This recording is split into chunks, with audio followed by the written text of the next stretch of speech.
बिस्मिल्लाहिर्रहमानिर्रहीम। अस्सलाम वालेकुम। आज की वीडियो में हम आपको बताएंगे उम्रे का मुकम्मल तरीक़ा कि उम्रे का जो है वो उसकी तैयारी किस तरह से करेंगे और मुकम्मल उसका तरीक़ाकार।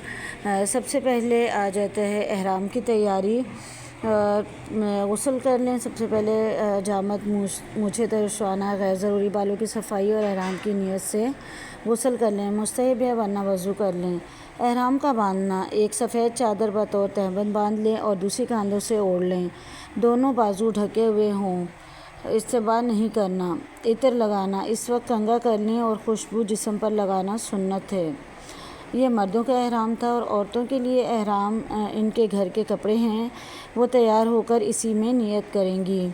जूता या स्लीपर: मर्द ऐसा स्लीपर या जूता पहने जिसमें पाँव की उभरी हुई हड्डी खुली रहे। दोगाना नमाज: सर ढक कर 2 रकात नमाज अदा करें। एहराम की नियत: मर्द सर नंगा करके और औरतें सर ढक कर नियत करेंगी। ए अल्लाह, मैं आपकी रज़ा के लिए उम्रे का इरादा करता हूँ या करती हूँ, आप इसे मेरे लिए आसान बना दीजिए और कबूल फरमा लीजिए। मर्द हज़रात ज़रा बुलंद आवाज़ में और ख़वातीन आहिस्ता आवाज़ में तलबिया पढ़ेंगी। लब्बैक अल्लाहुम्मा लब्बैक, ला शरीका लक लब्बैक, इन्नल हम्दा वल निअमत लक वल मुल्क ला शरीका लक। नबी पाक सल्लल्लाहु अलैहि वसल्लम पर दुरूद भेजें और दुआ करें।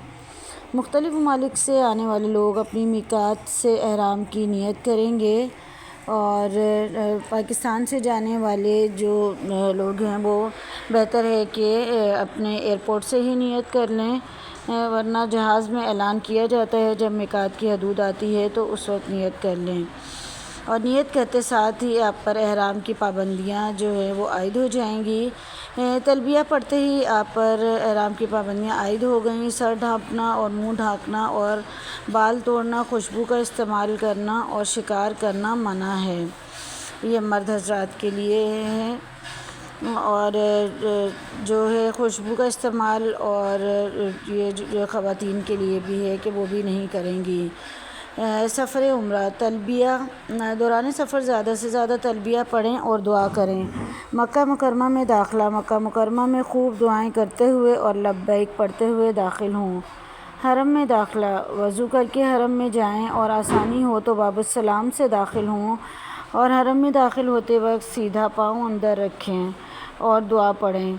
काबे पर पहली नज़र: बैतुल्लाह पर पहली नज़र पड़े तो दुआ पढ़ें, अल्लाहु अकबर अल्लाहु अकबर अल्लाहु अकबर ला इलाहा इल्लल्लाह अल्लाहु अकबर। ये कबूलियत दुआ का वक्त है, दिल खोल कर दुआएं मांगें।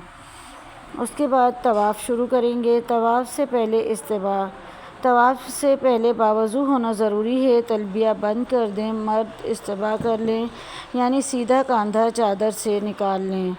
इस्तिबा सिर्फ तवाफ़ के दौरान करना है, इससे पहले या बाद में सही नहीं। और तवाफ़ की नियत: अब आप हजर अस्वद या इसी की सीध में बनी हुई सब्ज़ लाइट के बाएं तरफ खड़े हों और खाना काबा की तरफ मुँह करके नियत कर लें। ए अल्लाह, मैं आपकी रज़ा के लिए उम्रे के लिए तवाफ़ की नियत करता हूँ या करती हूँ, आप इसे मेरे लिए आसान फरमा दें और कबूल फरमा लीजिए। अब आप थोड़ा सा खिसक कर सब्ज़ लाइट पर आ जाएं और दोनों हाथ कानों तक उठा कर कहें बिस्मिल्लाह अल्लाहु अकबर वलिल्लाहिल हम्द और हाथ छोड़ दें। इस्तिलाम हजर अस्वद और फिर इसी जगह खड़े होकर दोबारा यही कहते हुए हजर अस्वद का इस्तिलाम करें और अपनी हथेलियों को चूम लें। उसके बाद तवाफ़ शुरू करेंगे और अब खड़े खड़े रुख तब्दील करें कि काबा आपके बाएं जानिब आ जाए और तवाफ़ शुरू कर दें।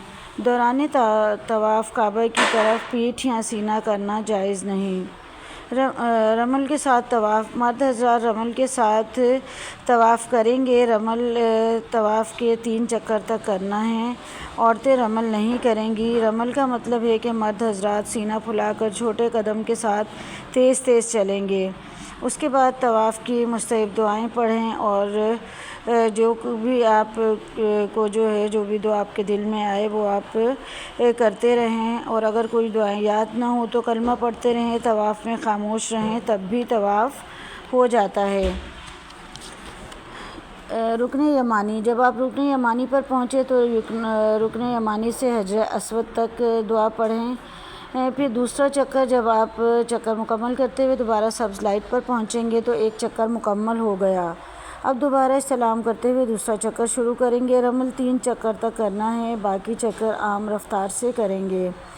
آخری چکر جب آپ لگائیں گے طواف کے لیے تو جب 7واں اور آخری چکر مکمل کر کے سبز لائٹ پر پہنچیں تو 8واں استلام کرتے ہوئے طواف ختم کر دیں۔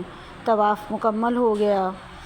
دوگانہ نماز۔ اب آپ کو مقام ابراہیم پر جہاں آسانی ہو 2 رکعت نماز واجب الطواف ادا کرنے ہیں اور دعا کریں، اور اگر مکروہ وقت ہو تو یہ 2 رکعت آپ بعد میں ادا کر لیں۔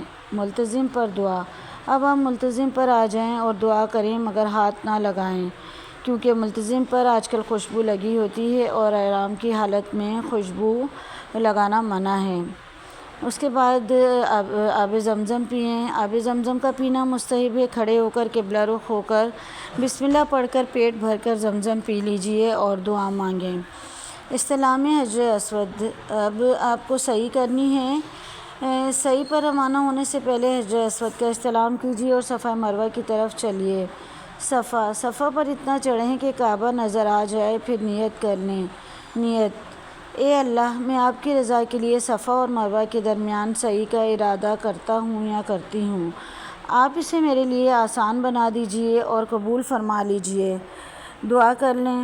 سعی شروع کریں۔ تکبیر کہتے ہوئے سعی شروع کریں۔ بیچ میں ہرے ستون آئیں گے، ان کے درمیان مرد حضرات دوڑ کر چلیں گے اور خواتین عام انداز میں، اور دعا پڑھیں گے۔ مروہ۔ جب آپ مروہ پر پہنچے تو ایک چکر مکمل ہو گیا۔ اب خانہ کعبہ کی طرف منہ کر کے دعا مانگیں، پھر تکبیر کہتے ہوئے دوسرا چکر شروع کریں۔ دوران سعی اللہ کی جانب متوجہ رہیں، خوب دعائیں مانگیں، چوتھا کلمہ پڑھتے رہیں۔ سعی ختم ہوتی ہے جب آپ کا صفا سے مروہ ایک چکر ہوتا ہے اور مروہ سے صفا دوسرا۔ اس طرح 7واں چکر مروہ پر ختم کرنے کے بعد جو ہے وہ آپ کی سعی مکمل ہو جاتی ہے۔ اس کے بعد حلق یا قصر کروانا ہے۔ مرد سر کے سارے بال منڈوائیں گے، جسے حلق کہتے ہیں، یا 1 انگلی کے پور کے برابر سر کے سارے بال کٹوائیں گے، جسے قصر کہتے ہیں۔ خواتین انگلی کی 1 پور کے برابر بال کٹوائیں گی۔ الحمدللہ، اب آپ کا عمرہ مکمل ہو گیا اور احرام کی پابندیوں سے آپ آزاد ہو گئے۔ اللہ تعالیٰ آپ کا عمرہ قبول فرمائے۔ ہمیں بھی اپنی دعاؤں میں یاد رکھیں کہ اللہ تعالیٰ ہمیں بھی بار بار حج اور عمرے کی سعادت نصیب فرمائے۔ آمین۔